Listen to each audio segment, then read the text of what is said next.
Hi, I'm Shanda. At my sister's wedding. She sat me by the kitchen. No place card, no thank you. Just the smell of used plates and people talking around me like I wasn't there. I smiled, I stayed quiet.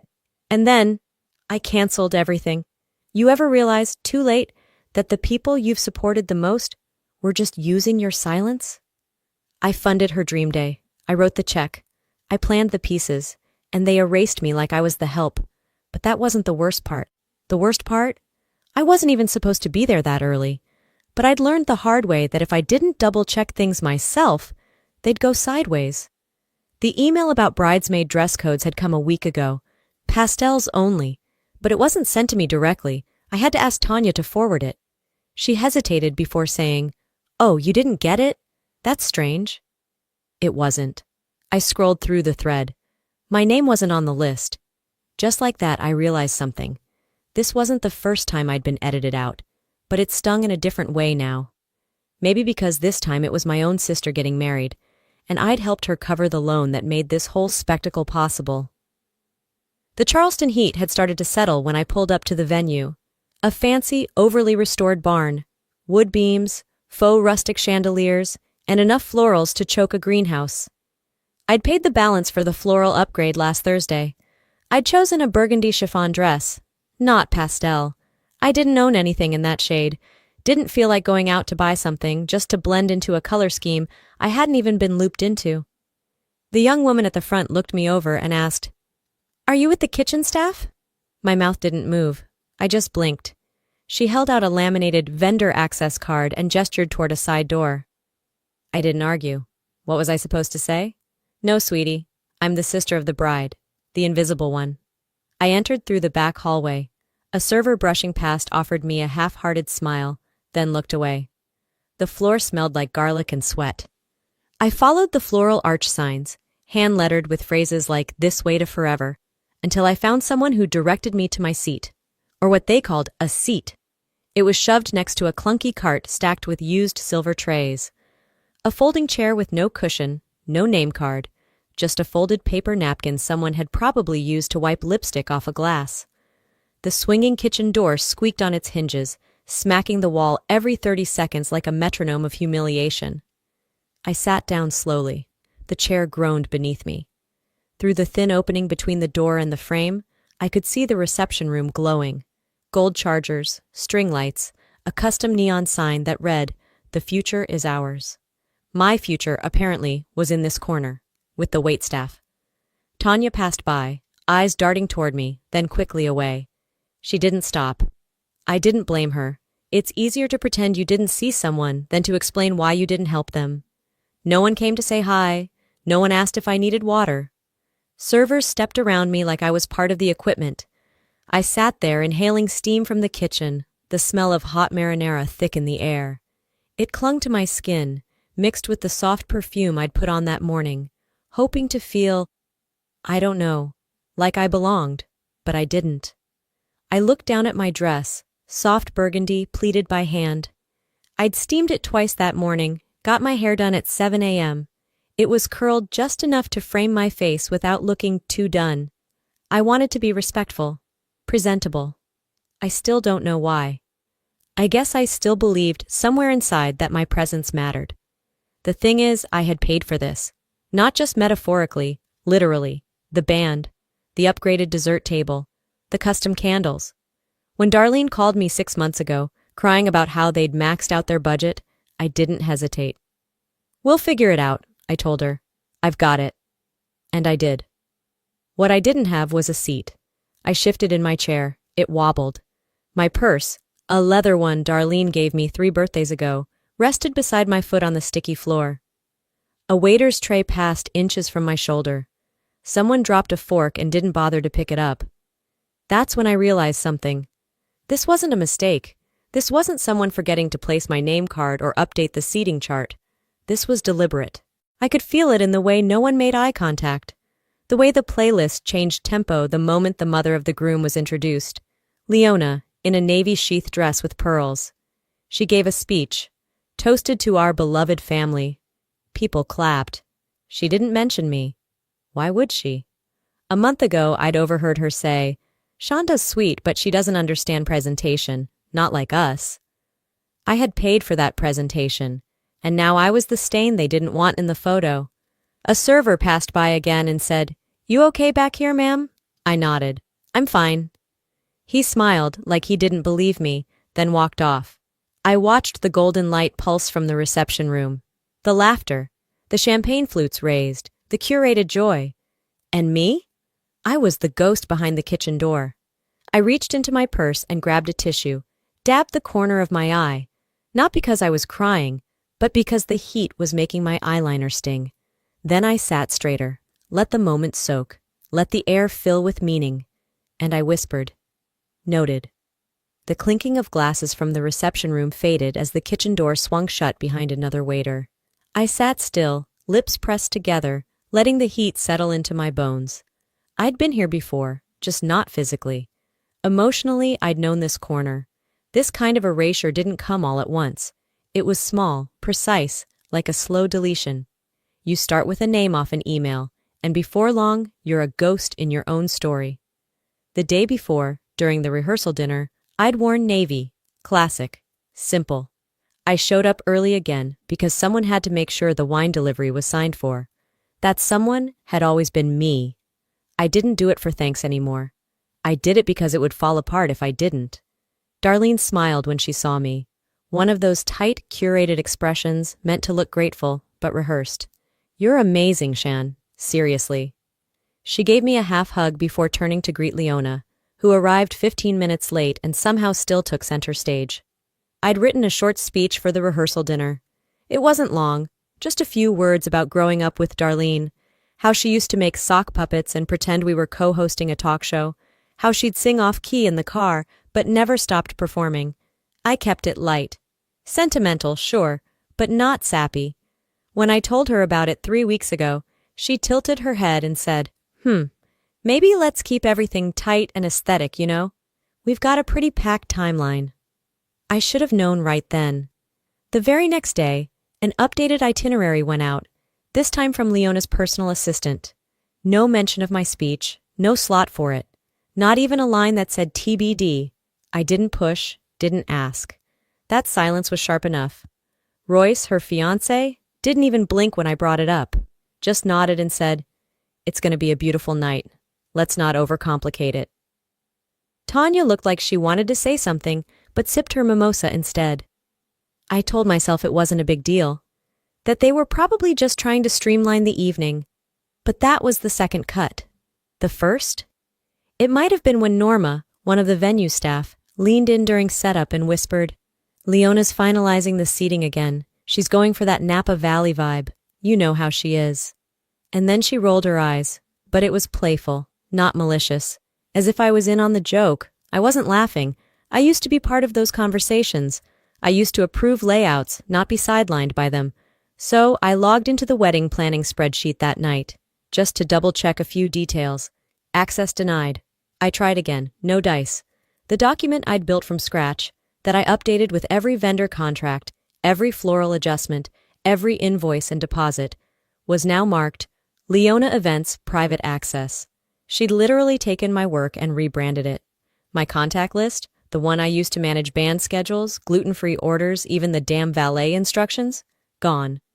When I texted about it, Darlene replied, "Oh, sorry, I thought Leona CC'd you. She's streamlining now. Less cooks in the kitchen, huh?" with a winking emoji. I didn't answer.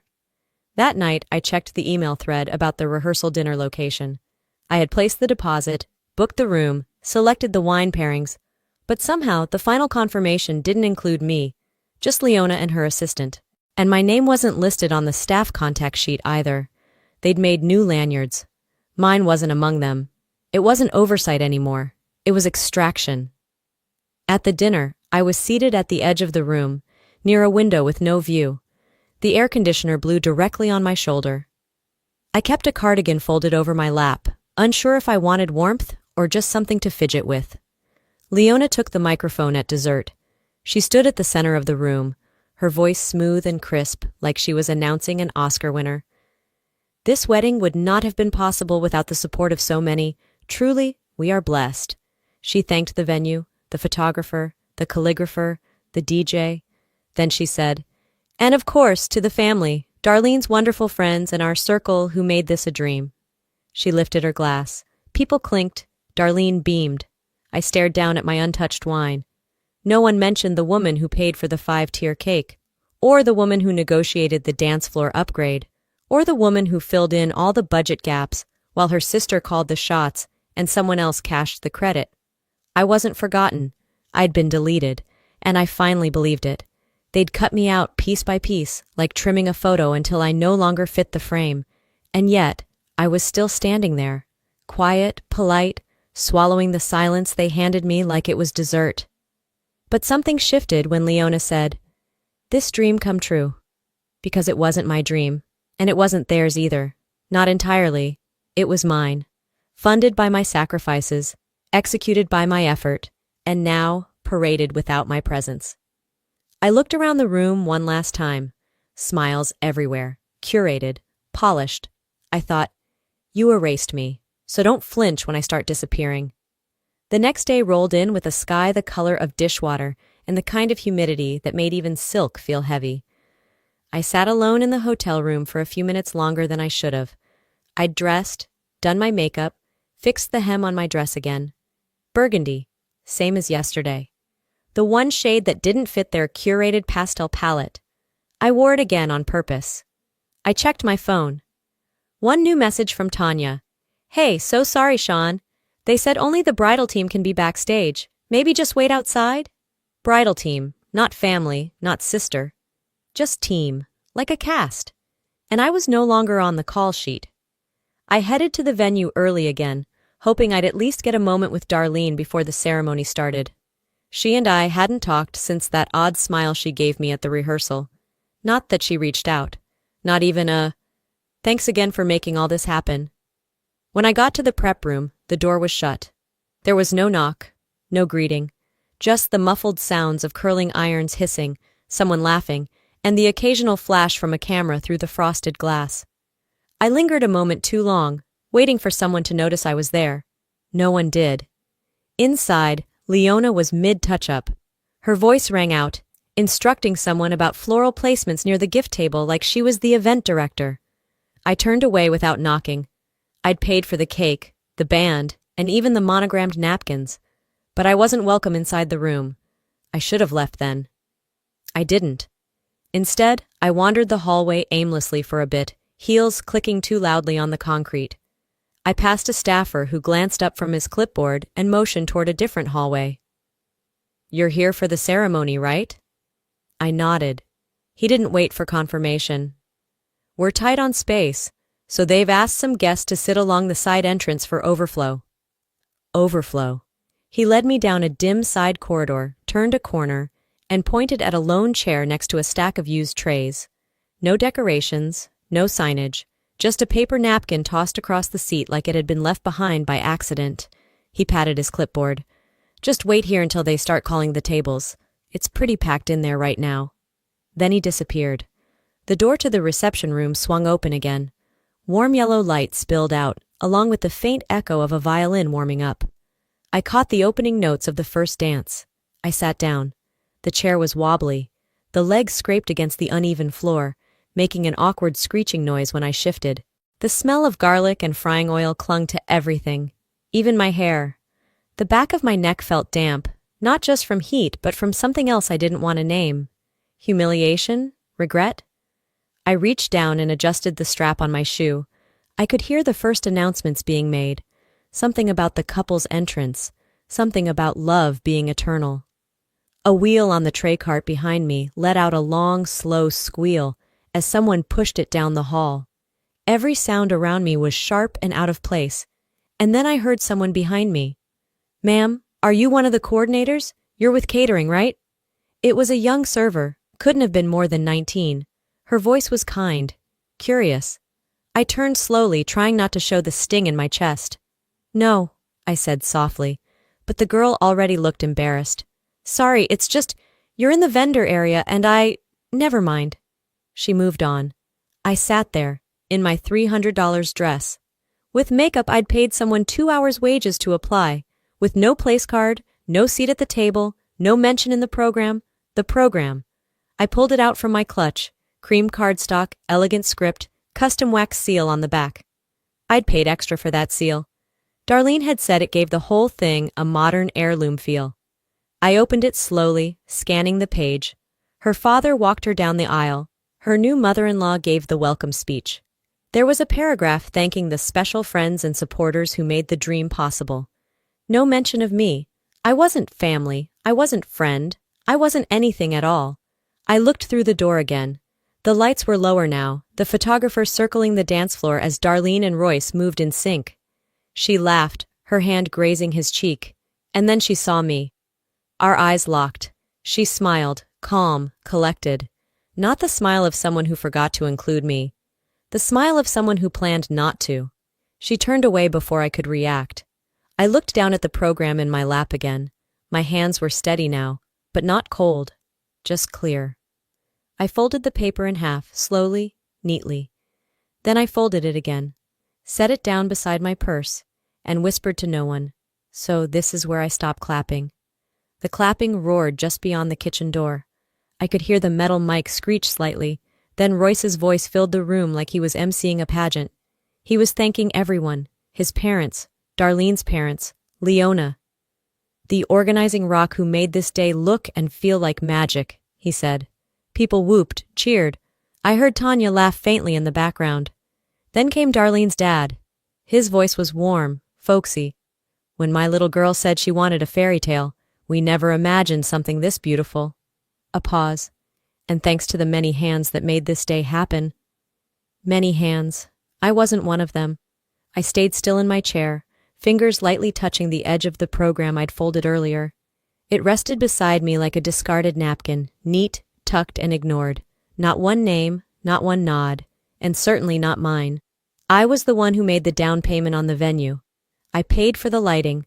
I negotiated with the band twice after they tried to increase their rates last minute. I Venmo'd the florist a $3,000 deposit 3 months ago. But tonight I was sitting behind a tray of used forks and a bucket of kitchen towels. I turned on my phone. The glow lit up my lap. I pulled open my inbox and typed in receipt. The search returned dozens of hits. I scrolled through the digital proof of my presence. Band, $5,200. Venue, $12,000. Florals, $3,400. Catering deposit, $9,800. Linens, portable heaters, neon signage, custom signature cocktails. I scrolled and scrolled. Over $42,000. And not one toast in my direction. I remembered Darlene's voice in my head, syrupy and rehearsed. You'll cover this last upgrade, right? It'll mean the world. I said yes, like I always did. I thought saying yes was my way of loving her. Turns out it was just my way of disappearing. My phone buzzed again. Darlene, please don't make this about you. This is our day, and your mood is visible. Then another. Leona, you're being petty. If you ruin this, that's on you. The gall, the arrogance. I stared at the screen. The text sat there, blue bubbles against white space, like bruises waiting to spread. I didn't text back, didn't even blink. Instead, I opened the folder in my phone labeled Wedding Docs. There was a subfolder for Sunday Brunch, another for Bar Service Final Invoice, pending. I stared at the brunch invoice for a moment longer than necessary. $4,600, still unpaid. I could cancel it with a single call. The florist delivery for the next morning, still refundable. My name wasn't mentioned. But my money? My effort? They were the invisible foundation holding this wedding up like scaffolding. Quiet, sturdy, unseen, but vital. I looked up. Someone wheeled by with another tray of champagne glasses. The server didn't see me. I could have disappeared right then and no one would have noticed. Not really. And then I remembered something else. 3 weeks ago, I caught Royce at the coffee shop near my house, reviewing layout notes with Leona. Not Darlene, not me. When I walked up, he flinched. Oh, hey, Shan, we were just, finalizing details Darlene's too busy for. And Leona didn't look up. She just said, some people contribute better from the sidelines. That's when it started. The shift. That invisible shove from the center of the room to the edge of the frame. A repositioning. A subtle exile. Now, I looked around the hallway. Concrete floor, yellowing paint, the sound of silverware clinking just a wall away. And suddenly, the silence wasn't humiliating anymore. It was revealing. This wasn't my wedding, but it had been my investment. And now they wanted my silence too. I closed my email, switched over to the banking app, and hovered over the brunch payment. The words pending confirmation blinked slowly, rhythmically, like a countdown. They erased me so easily. Maybe it was time I erased something of my own. A slow breath. I put the phone down on my lap. Didn't text back. Didn't cry. Didn't flinch. I just stared at that pending brunch invoice and thought, I paid to be erased. Let's see how they react when I vanish myself. Back in my hotel room, the world felt padded. Soft, like everything was muffled by a layer of invisible cotton. I hadn't taken off my dress. Burgundy chiffon clung to my legs as I sat on the edge of the bed, shoes still on, makeup still perfect. The silence in the room wasn't comforting. It was surgical. I reached into my bag, pulled out my laptop, and powered it up.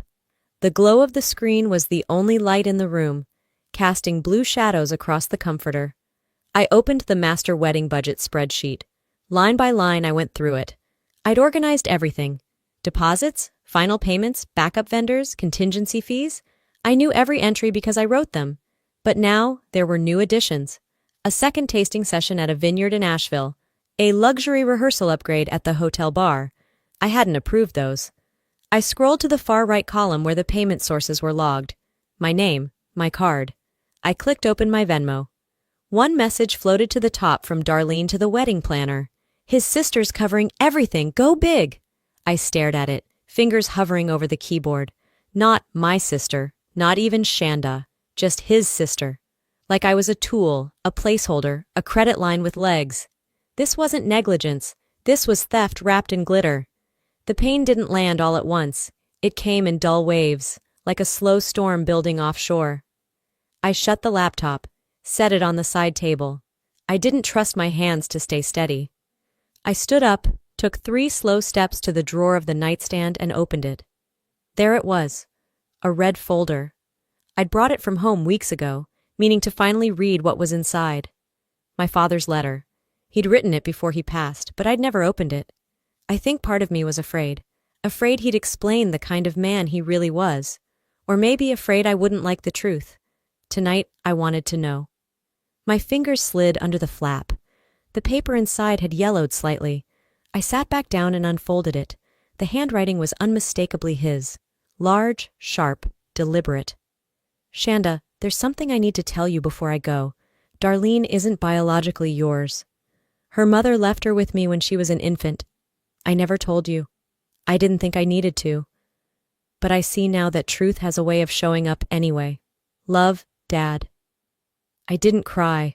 I didn't gasp or drop the letter dramatically like someone in a movie.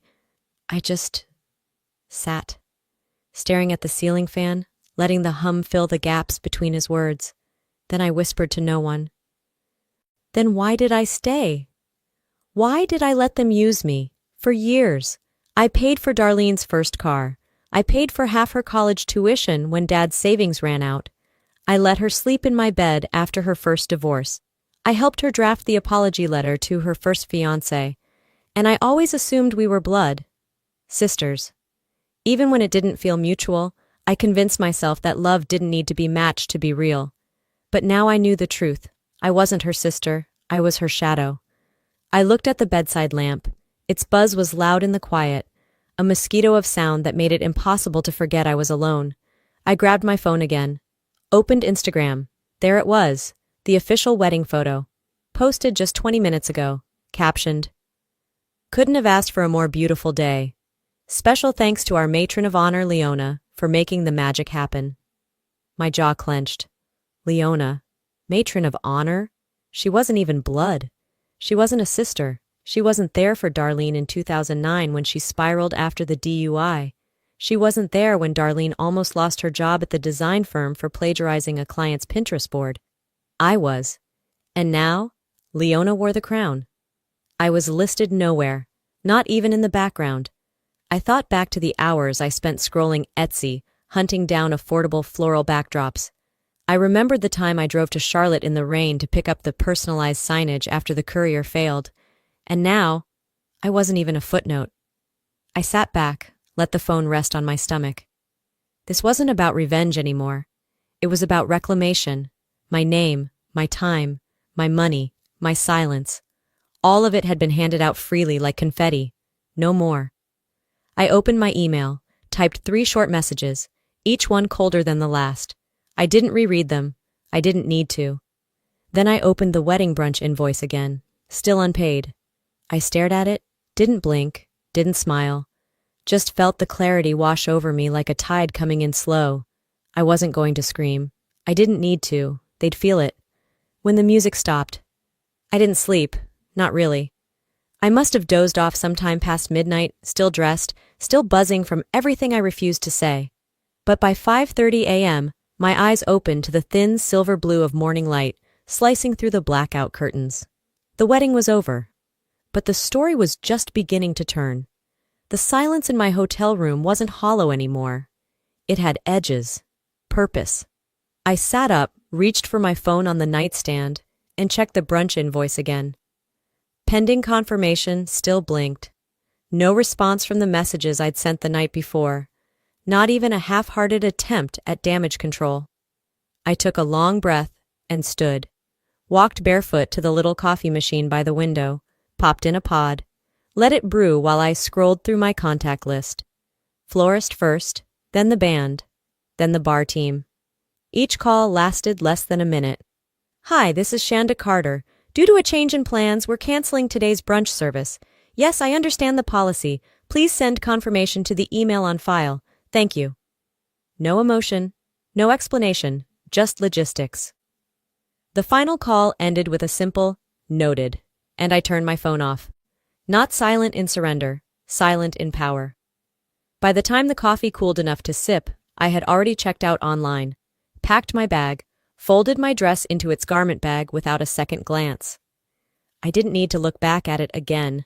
That dress was a chapter that didn't deserve a reread. I left the hotel by 7 a.m., drove the hour back to my town just outside Charleston, and pulled into my driveway. The front hedges needed trimming.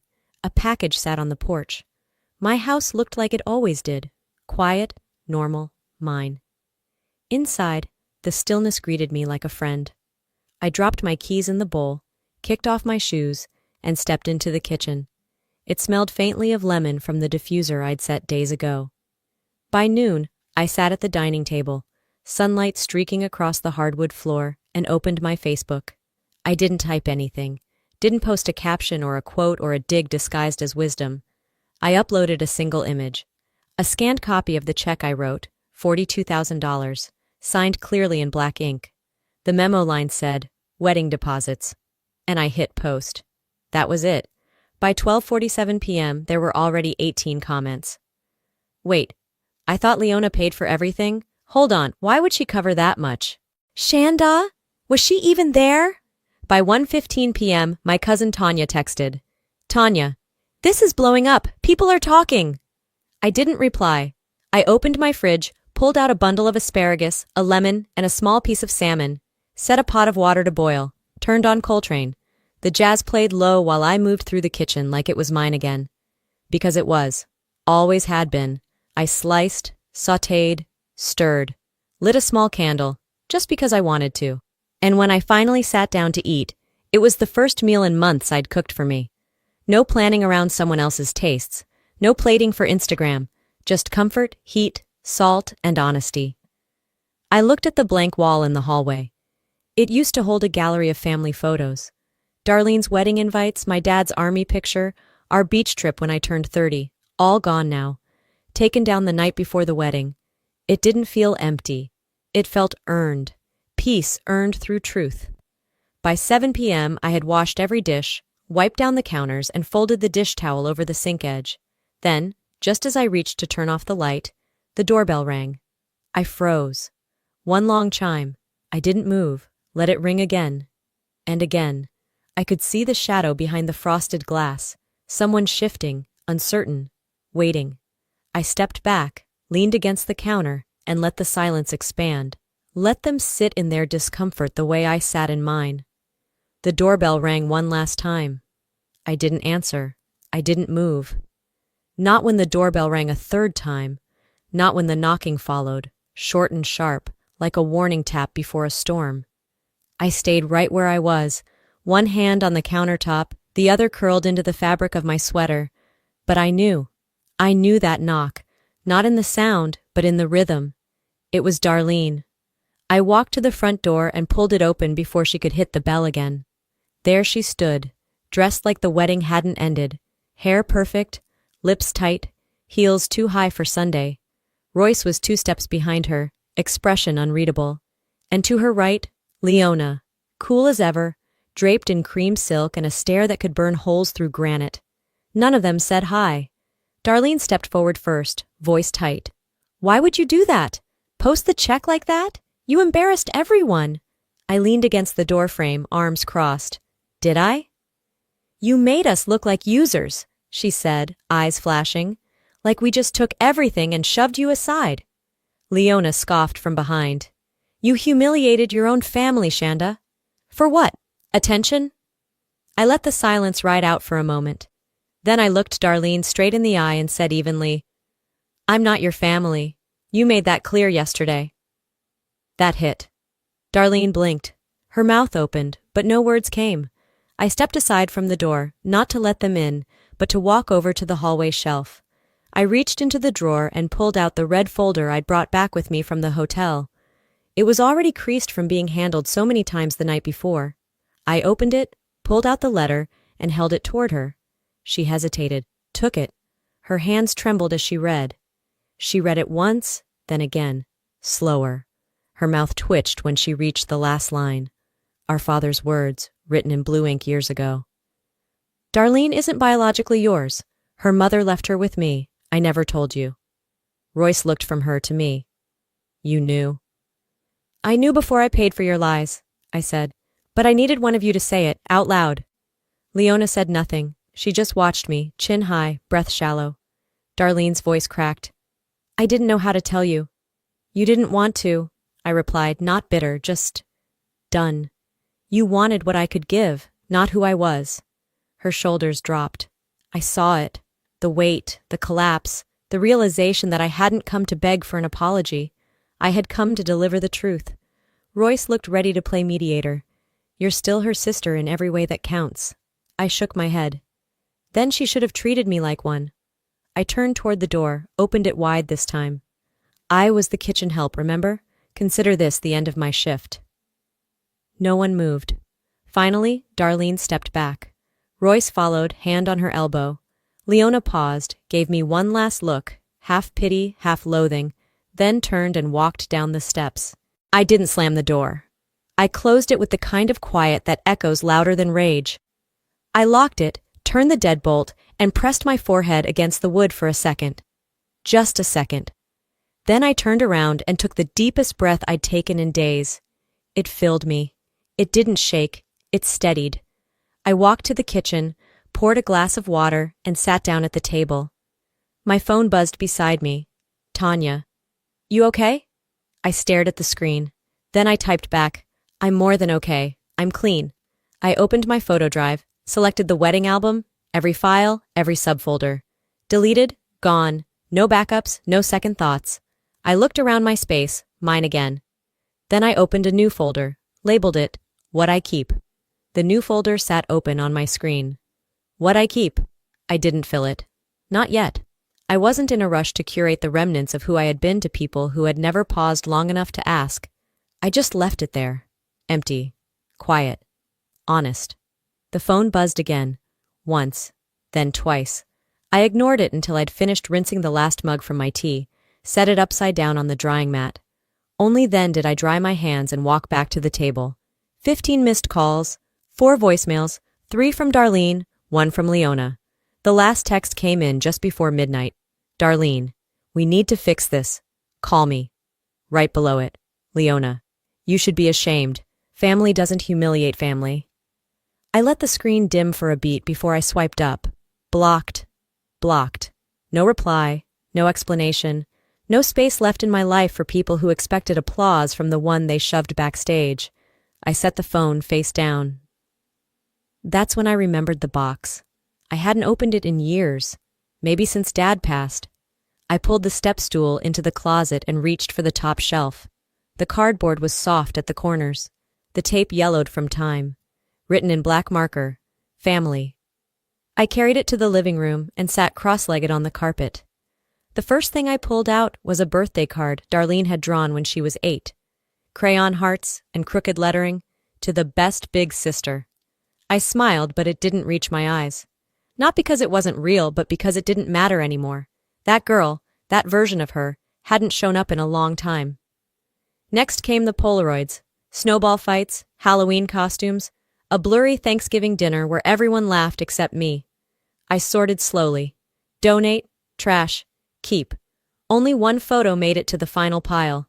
Me, alone on a swing set, maybe 6 or 7, mid-laugh, legs kicked out toward the sky. I got up, walked it to the kitchen, and slid a magnet over the corner, right above the stove. I stared at it for a long time. That girl hadn't needed anyone to clap. She was laughing anyway. I lit a small candle on the table and pulled out a blank sheet of paper. Not a journal, not a post, just something for me. I wrote, I gave, I built, I supported, and I was never seen. Now I see me. I choose me. I folded it in half, placed it under the candle like a quiet altar.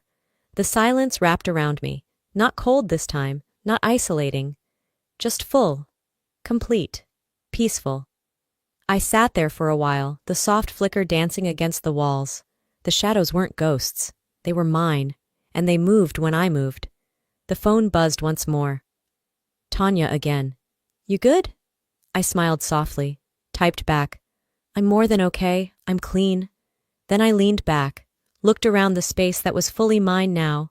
The absence didn't ache, it breathed. I whispered to no one. No more applause for people who never clapped for me. The candle flame dipped low, then straightened. Outside, the darkness cracked. The first soft light of Monday morning crept across the window ledge like a quiet promise. Time to set my own table. A week passed. The house had been quieter than ever, but it wasn't lonely. It had space now, room to think, room to breathe, and most importantly, room to choose. The morning light moved differently across the kitchen floor these days. Maybe because I stopped rearranging myself to match someone else's idea of family. Maybe because I wasn't shrinking anymore. No calls from Darlene since that last text. No updates from Royce except a single message 2 days ago. I hope someday you understand. Understand what? That silence is more acceptable than confrontation? That funding a lie makes it prettier? I never answered. I didn't need to. Instead, I replanted basil in the kitchen window. I fixed the hinge on the laundry door. I played Miles Davis records without wondering if someone would ask me to change the vibe. The life was mine now. Clean, still, unapologetic. On Friday night, I invited a few people over. Nothing fancy. Just lasagna, garlic bread, salad, and a bottle of red I'd been saving for too long. The guests? A retired nurse from down the block who always waved when I walked past. A newly divorced friend I hadn't seen in years. A couple who ran the bakery around the corner. My neighbor Jacob, who offered to help carry groceries once and never overstepped. And Tanya. Yes, Tanya. She showed up with a bottle of white and a nervous smile. Hope I'm not overstepping, she said, stepping into the foyer like it held landmines. I just opened my arms and said, Welcome to my real life. We sat outside under string lights I'd installed myself, the kind that didn't try too hard to be impressive. Just warm, just enough. We ate, we talked, laughed. Nobody asked for speeches. No one hovered with fake compliments. Nobody told me I was too sensitive or reading into things. When the wine glasses clinked, Jacob raised his and said, To people who show up, even when they weren't asked to. Everyone smiled, and I raised mine too, not to complete the circle, but to anchor myself in it. This was what a table felt like when you weren't sitting at the edge, waiting to be acknowledged. This was choosing your seat instead of begging for one. Later that night, after everyone left, I stood by the sink rinsing plates. Not one dish had been broken. Not one word felt off. It was the first time in years I ended a dinner without checking if someone was quietly disappointed in me. I walked into the office, reached for the red folder I'd kept tucked away on the shelf. The one that held truths I never asked for.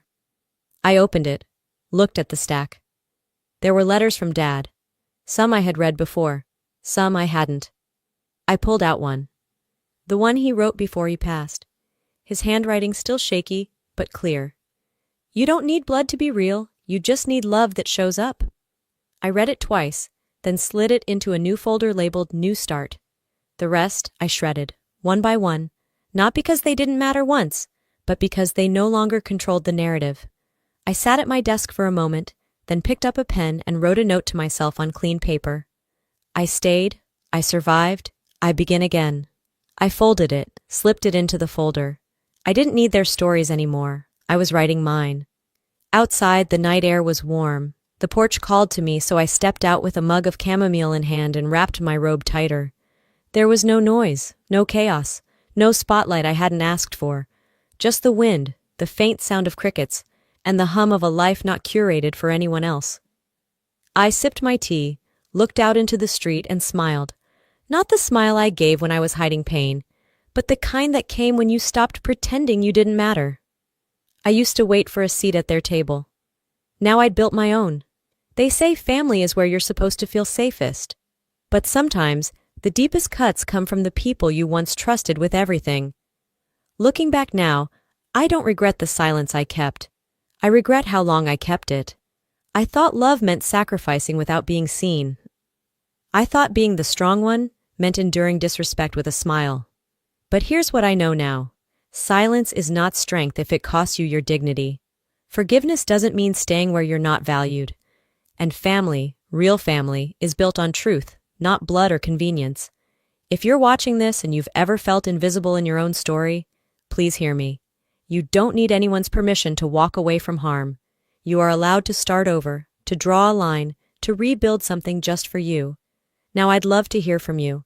Have you ever been in a moment where walking away was the strongest thing you could do? Do you believe silence can be powerful? Or do you think it sometimes hides too much pain? Let me know in the comments. Drop a 1 if this story hit home for you. Or tell me where you're watching from. I read every single one, and if you didn't connect with this story, I still want to know why. Share your thoughts. Your voice matters here. If this video made you feel seen, if it touched something real in you, then hit that subscribe button and join this growing space for stories that heal, empower, and spark change.